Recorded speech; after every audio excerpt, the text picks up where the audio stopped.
Good afternoon from the News Center. There was more excitement than usual at Gilley's Club in Pasadena this morning.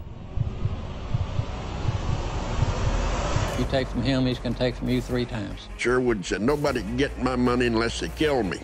That was the end of this incredible relationship that they had together. Mickey Gilley and Sherwood Cryer were bigger-than-life characters. They were right out of a book. It's just an amazing story. If you wrote it as fiction, nobody would believe it. The minute I met Sherwood Cryer, I knew he was running the show. I could tell by the way he talked to Mickey Gilley. Sherwood shoved the .38 up my ribs. He's not but 10 years older than I am. He's like a father to me. They wrote the contract that Gilley's name would be in lights and Sherwood would promote him. And they wrote it on the matchbox. When we made the deal, Sherwood said, what would you like to call it? And he said, I want to call it Gilley's. And I said, I like it. Gilley's honky tonk was the biggest at that time in the world.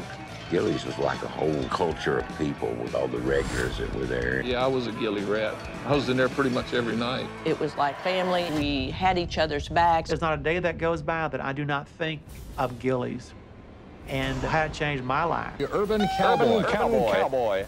I met do at Gilley's. It was like a second home. They based this movie off of me.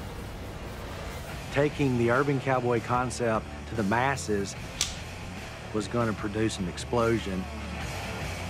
I didn't like the article. I never read the article all the way. I started reading it, and I said, no, it's not for me. This incredible club of yours. They're fixing to do a movie, I think, out of the club. The word around town got very hot.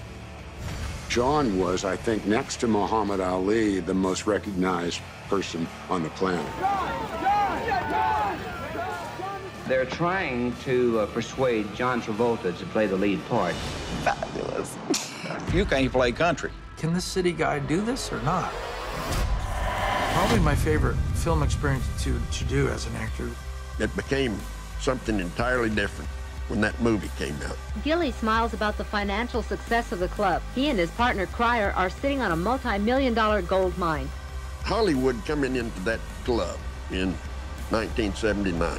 It was the beginning of the end. It was like a nosedive in an airplane.